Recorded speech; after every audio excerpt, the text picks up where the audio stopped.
Amis passionnés d'astrologie et d'actualité, je vous souhaite la bienvenue pour cette nouvelle vidéo qui s'inscrit dans le prolongement de ce que j'ai pu vous dire hier dans notre chronique dont le fil rouge portait sur l'affaire Carlos Ghosn, et je vous indiquais en toute fin de vidéo que selon moi, cette affaire-là était destinée entre autres à détourner notre attention, à nous divertir, à divertir l'opinion publique pour nous éviter de parler, pour éviter aux médias de parler de choses bien plus essentielles qui nous concernent tous. Et c'est souvent le cas avec ce type d'affaires qui a un tel retentissement médiatique, qui est là pour détourner l'attention, pour créer le show, pour créer le divertissement. Alors là, on peut dire que l'opération était réussie, puisque effectivement, M. Carlos Ghosn a fait sensation avec son évasion spectaculaire, puisque vous le savez, il s'est caché dans une malle d'abord, un peu à la Houdini, et puis ensuite, il a pris un jet privé direction la Turquie, et où il a trouvé refuge au Liban, où il a fait cette conférence de presse qui sonnait comme une véritable plaidoirie, où il a été son propre avocat, où il a expliqué ses conditions de détention, où il a été très offensif d'ailleurs, et même revanchard. Et donc vous avez vu toute la presse nationale, internationale qui a repris cet événement-là. Donc il y a eu une grosse couverture médiatique, mais à aucun moment vous avez eu justement une information qui concernait, donc quand même, donc ça se passe au Liban, puisque vous avez vu que M. Carlos Ghosn a trouvé refuge au Liban, donc normalement la moindre des choses ça aurait été quand même de dire quelques mots sur la situation du Liban, et notamment le premier bank run, titre donc ce blogueur, le premier bank run du 21e siècle au Liban. Alors j'ai eu cette information-là juste après avoir produit la vidéo précédente, et ça venait de monsieur Pierre Jovanovic, qui est d'ailleurs natif du signe du Capricorne, qui va être valorisé comme bon nombre de natifs cette année, avec Jupiter, sous l'égide de Jupiter en Capricorne. Donc c'est vrai que monsieur Jovanovic, c'est quelqu'un qui, depuis plus de 10 ans maintenant, est devenu un spécialiste de la finance, et il vous fait souvent des révélations assez fracassantes. Justement, il vient pallier la carence et l'absence des médias mainstream qui ne sont pas là pour justement couvrir les événements. Donc là, vous retrouvez toutes les révélations sur la façon dont fonctionne notre système bancaire. Et donc là, on a cette banque centrale au Liban, le gouverneur de la banque centrale, M. Riyad Salameh, et surtout de l'association des banques. Donc on voit que les Libanais les plus pauvres ne peuvent pas retirer plus de 200 dollars par semaine, et les Libanais les plus riches, 400 dollars seulement. Alors nous sommes sur mon compte Twitter, et j'avais relayé le 10 novembre 2019 une des vidéos de M. Pierre Jovanovic, qui vous montrait comment ça se passait au Liban, le retrait de l'argent liquide.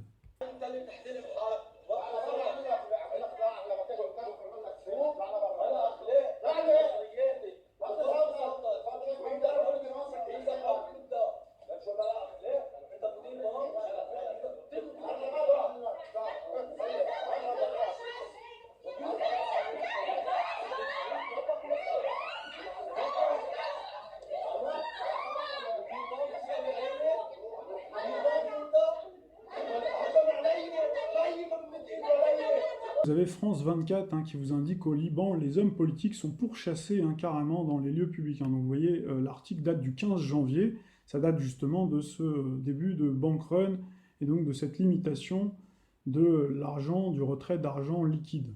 Vous avez vu, donc le processus a commencé un petit peu avant, puisque la petite vidéo que je vous ai montrée sur mon compte Twitter, donc ça datait du mois de novembre. Donc là, pareil, donc il y a 2 mois, on voit des personnes aussi qui se filment dans leur banque, et ils vous expliquent les grandes difficultés qu'ils ont à retirer de l'argent en liquide.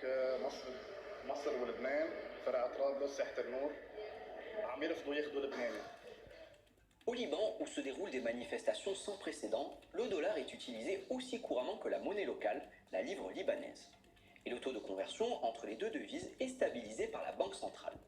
Mais avec la crise économique que vit le pays, la valeur de la livre risque de fluctuer, et beaucoup de banques ne veulent plus être payées qu'en dollars. Bilal Karami, médecin à Tripoli, refuse cette situation. Il a donc choisi de se filmer sur Facebook directement depuis la banque. Je suis allé à la banque pour payer, comme chaque premier du mois, l'acompte de la carte de crédit qui est de 330 dollars. Je voulais payer ce montant en livres libanaises, mais ils ont insisté pour l'avoir en dollars. Après 20 minutes de discussion avec l'employé de la banque, j'ai démarré un Facebook Live.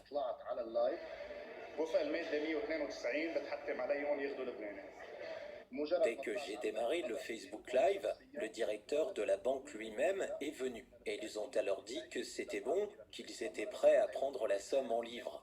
J'ai partagé cette vidéo sur mon Facebook et il y a eu beaucoup de réactions. Des gens ont commencé à suivre le même exemple. انتوا جماعه عم تنصبوا على العالم. هيدا هون $700 بتقول له انا بعطيك اياهم 1515 ليره على اللبناني ليش؟ J'ai toujours payé en livres libanaises, mais au mois d'octobre, j'ai été obligé d'aller changer des livres libanaises à l'extérieur, dans un bureau de change, pour payer mon acompte en dollars. On m'a alors compté le taux de change à 1800 livres libanaises pour $1, alors que le taux officiel était de 1511 livres selon la banque centrale. Les banques libanaises ont aussi limité le retrait en dollars, même si vous avez un compte en dollars. Du coup, les bureaux de change appliquent maintenant leur propre taux de change, car tout le monde veut des dollars. L'Association des banques du Liban a déclaré que les retraits étaient désormais plafonnés à $1000 par semaine ou à leur équivalent en livres libanaises. Dans les faits, il est souvent difficile d'aller au-delà de $500 et le pays subit une vraie crise des liquidités. Ce qui est intéressant de noter, c'est que le thème du Liban est un thème scorpion du 22 novembre 1943 à minuit 01 à Beyrouth, scorpion ascendant vierge. Alors si on jette un petit coup d'œil attentif au thème du Liban, on s'aperçoit que le soleil trônait à la fin du signe du scorpion avec une opposition à Uranus qui englobe également une opposition à Mercure. Mercure, la planète des échanges qui est valorisée au fond du ciel, et on a donc cette opposition à Uranus. Uranus, vous savez, c'est une planète très nerveuse, c'est la planète qui est capable de vous faire les montagnes russes, qui est capable de faire des volte-face, qui est capable de créer des déflagrations, et qui est capable justement de mettre par terre toute une économie.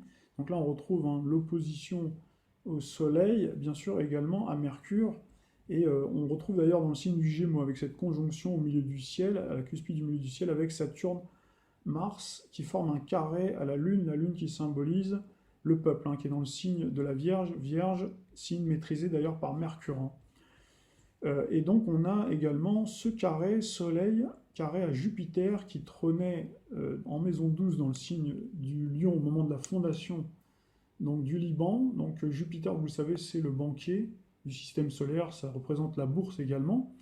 Et on a également Lune noire, tête du dragon, 9 degrés 46, conjonction à Pluton, planète de la finance cachée, 8 degrés 43, donc il forme une conjonction, donc la tête du dragon, ça symbolise le destin d'un pays, et vous le savez, en ce moment, on a ce carré Uranus qui trône en ce moment en Taureau, le signe de l'économie, gouverné par Vénus, entre autres, et on a Uranus, donc qui forme déjà, même s'il n'y a pas de degré exact, il forme déjà un carré avec Pluton et la tête du dragon.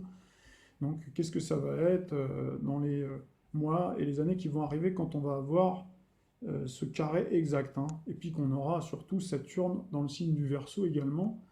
Mais avant ça, donc si on devait parler de ce 15 janvier, date à laquelle on a eu justement cette limitation de cash, donc quand on parle de limitation, on parle bien de Saturne. Effectivement, Saturne trône bien donc dans le signe du Capricorne, dans son domicile, avec cette conjonction à Pluton au degré exact, et où on a ce carré au signe de la Balance. La Balance, donc, qui symbolise bien l'équilibre des finances, où on retrouve d'ailleurs Vénus, la planète de la monnaie, avec une relative proximité à Neptune, donc qui peut expliquer aussi la pluralité, puisqu'on retrouve le côté Gémeaux avec l'opposition Mercure donc à Uranus, et puis ce petit amas qu'on a en Gémeaux. Donc on retrouve la pluralité, en tout cas la double monnaie, puisque là-bas on a le dollar et également le livre libanais qui cohabitent, ce qui n'est pas le cas par exemple en France ou dans d'autres pays, puisque les pays de la zone euro, en tout cas, on a une seule et même monnaie. Par contre, on a beaucoup ça dans les pays d'Amérique latine et de nombreux pays, on a beaucoup le dollar qui est une référence. Donc on voit bien que les États-Unis se servent de ces pays aussi souvent pour leur faire boire le bouillon avant tout le monde, quelque part. C'était le cas d'ailleurs avec l'Argentine, on a vu le crash donc du mois de d'août dernier, avec le 13 août, on a eu donc cette correction des marchés très importante avec la chute du cours de bourse du peso argentin. Je discutais en aparté avec une fidèle abonnée de la chaîne que je salue au passage, qui me faisait remarquer que on n'avait pas eu grand-chose encore sur le plan financier avec cette conjonction Saturne-Pluton dans le signe du Capricorne. Avec ce degré exact, hein, puisque le degré exact a été atteint à partir du 12-13 janvier. Hein, et donc là, on est bien le 15, donc on est bien dans les clous. Donc on a bien quelque chose, sauf que ce sont les médias qui ont fait de la rétention d'informations. Donc là, quand on parle du Capricorne, on parle bien de la rétention avec Saturne. Et d'ailleurs, le Capricorne, c'est un signe qui est taiseux, qui a cette réputation-là de ne pas être très loquace. Et quand on rajoute Saturne et Pluton en plus, hein, qu'il reçoit à domicile, alors là, avec Pluton, la planète du secret, et Saturne, donc qui est la planète hein, qui limite la parole, donc vous comprenez pourquoi on n'a pas eu de relais médiatique et que tout a été orchestré. Donc là, on parle bien d'orchestration, d'organisation, de planification, de programmation pour créer justement ce show médiatique et pour créer bien d'autres diversions, pour détourner l'attention des peuples, notamment nous, en Europe, puisqu'on pourrait parler également de l'Italie. L'Italie a également une Jupiter en Lion et a également Uranus dans le signe du Gémeaux. Hein. Quand on parle de détourner l'attention, de créer aussi des diversions, on peut parler par exemple du cas de Trump, avec cette histoire de destitution de Trump. Hein, nous entrons dans l'histoire, donc vous voyez que ça fait les gros titres, donc forcément ça va tenir en haleine bon nombre de nos compatriotes et à travers le monde, hein, qui vont être scotchés à ce nouveau film télé-réalité qu'on nous propose. Rapide sur le thème de l'Italie, on l'avait déjà vu dans le détail lors de notre chronique, hein, juste avant le début de la Coupe du Monde, donc en juin 2018, donc 18 février 1861 à 11h30 à Turin. C'est un thème Verseau ascendant Gémeaux, on retrouve encore un signe fixe, comme pour le Scorpion, et on a bien sûr, vous voyez, Uranus, comme dans le thème du Liban, on le retrouve d'ailleurs à des degrés relativement exacts. Uranus dans le signe du Gémeaux avec une cuspide à 16 degrés, et puis surtout on a Jupiter qui a un degré relativement proche que celui qu'on avait dans le thème du Liban, donc là on l'a à 21 degrés du signe du Lion. Hein. D'ailleurs on le retrouve également dans le thème de l'Allemagne. Hein. Donc on a Jupiter qui forme il forme une opposition à Soleil, Vénus, la planète de la monnaie, et également le Soleil, donc on retrouve encore une fois une dissonance. Hein. Alors à noter que dans le thème de l'Italie, hein, on a une tête du dragon qui est à 22 degrés 06 du signe du Capricorne. Et or, en ce moment, on a bien une conjonction Pluton céleste. En ce moment, Saturne, Pluton céleste. Et bientôt, on va avoir hein, les trois ensemble. On va avoir une conjonction donc dans ce point névralgique. Et puis surtout, on va avoir Saturne qui va transiter dès le 22 mars dans le signe du Verseau. Donc là, qui va activer tout ce terrain de fragilité qu'on retrouve dans le signe du Taureau, avec Uranus qui séjourne ici en ce moment, hein, donc, qui est dans l'intervalle entre Mars et Pluton. Donc on a ce carré en fait hein, qui est activé. Donc là on va avoir une tenaille, quoi. Moi j'appelle ça comme ça une tenaille, hein, Saturne d'un côté et Uranus. Or justement, on retrouve bien le cycle hein, Saturne-Uranus dans le thème de l'Italie. On retrouve bien Saturne-Uranus, donc qui marque le thème hein, de l'Italie. Hein. Puis on a également bien sûr Saturne-Pluton, hein, forcément, puisqu'on a Saturne et Pluton dans le signe du Taureau. Alors nous voici maintenant sur la quatrième partie de la vidéo qui concernait la chronique sur les grands cycles astrologiques et numérologiques des krachs boursiers, produite le 16 octobre 2018, où nous avions bien indiqué la date du 19 janvier 2020. Or, on était le 15 hein, pour ce fameux bank run. Donc vous voyez qu'on n'est pas si mal que ça. Au niveau des dates, j'ai vérifié également pour la date du 31 décembre. Effectivement, il s'est bien passé quelque chose. Hein. Il y a bien eu une correction aussi des marchés, vous vérifierez par vous-même. Et puis on a également eu, bien sûr, toute la période, hein, on a eu la crise du repo. Alors, je l'appelle comme ça pour plaisanter. Bien sûr, c'est la crise du repo. Repo, je ne sais pas comment on la prononce en anglais, je crois que c'est repo. Donc c'est vrai que ça se rapproche aussi pas mal de ripou. Et effectivement, c'est bien une crise de pourri. Hein. C'est le moins qu'on puisse dire. Donc là, maintenant, on va regarder les dates réactualisées par rapport à celles qu'on avait données en 2018. J'ai réétudié la question, bien sûr, à la faveur hein, des cycles planétaires donc de cette année 2020 et les années également 2021. Donc là, on est sur l'article qui renferme hein, toutes les prévisions et les prédictions pour l'année 2020 et les années futures, et notamment l'année 2021 qui concerne les dates de potentielle correction des marchés ou de futurs cracks, le fameux Big One dont tout le monde parle. Donc j'ai fait une petite comparaison par rapport aux années passées, mais ça rejoint ce dont on avait parlé dans notre grande chronique, hein, qui était en 4 parties, avec ce cycle hein, Jupiter-Saturne en Taureau, et également Uranus, Neptune en Verseau, avec Saturne-Uranus, hein, Taureau-Verseau. Donc on a eu ce crash, cette explosion de la bulle Internet dans les années 2001. Donc là, on retrouve en fait un cycle un petit peu inversé, puisque on avait Jupiter-Saturne en Taureau, et là on a Uranus en Taureau. Et là maintenant, on a donc Saturne qui va transiter dans le signe du Verseau, qui va former un cycle négatif avec Uranus. Donc on retrouve bien encore le côté Taureau-Verseau à chaque fois, hein. Et puis on a bien sûr, on a eu donc le crash de 2008, hein, donc du 15 septembre 2008, avec Lehman Brothers, la crise des subprimes. Donc là, on retrouve également ce cycle, hein, Saturne-Uranus. Donc on avait Saturne qui était en Vierge et on avait Uranus qui était dans le signe du Poisson avec une conjonction donc à la Lune, et puis surtout Jupiter en Capricorne comme toute l'année 2020.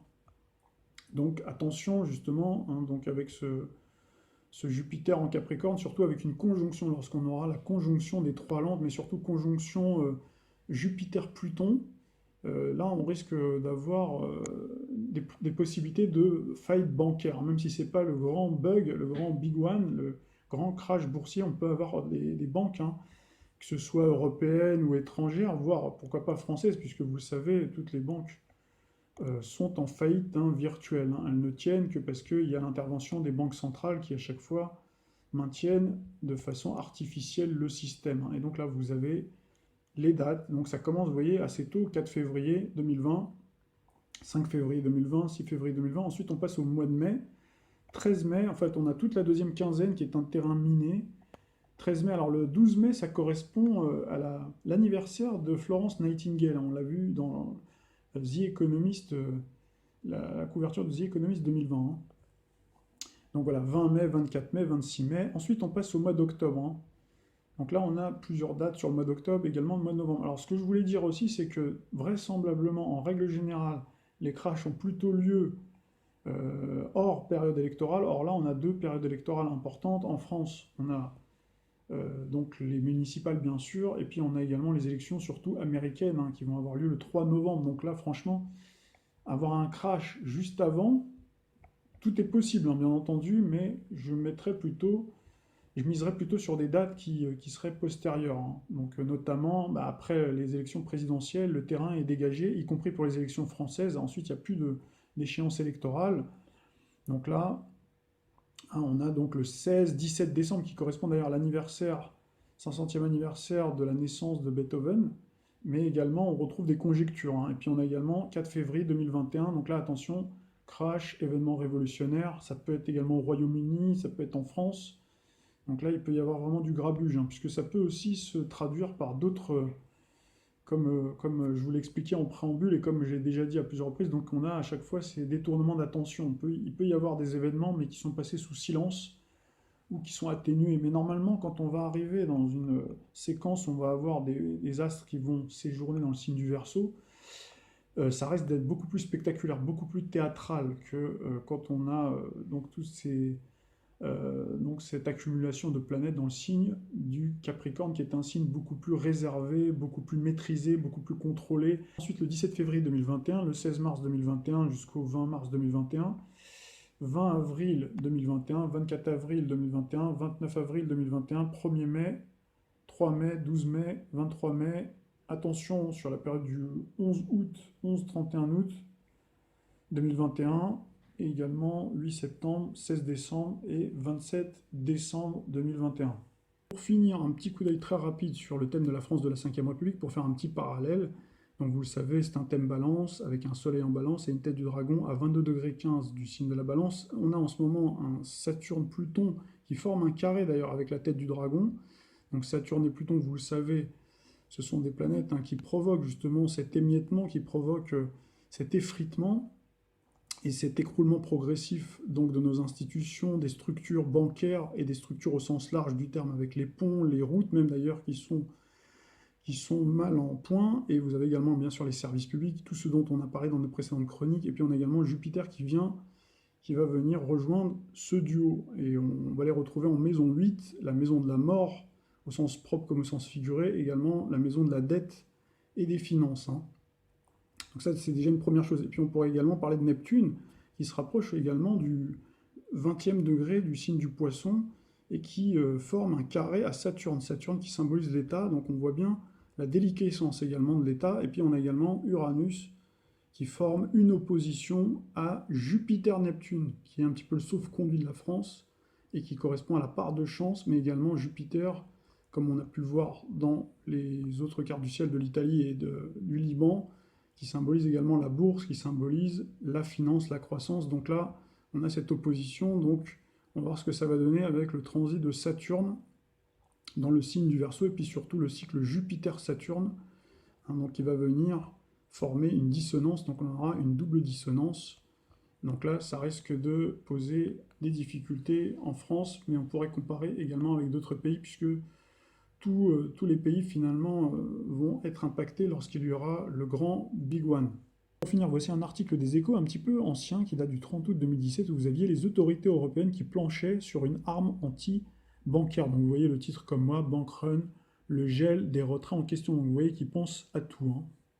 Voilà, chers amis, nous arrivons au terme de cette vidéo. J'espère qu'elle aura été utile pour vous et qu'elle vous permettra de faire face et d'anticiper donc d'éventuels problèmes monétaires, problèmes bancaires, pour mettre vos économies à l'abri dans de bonnes conditions avec toutes ces dates. Je vous dis à très vite pour de prochaines aventures.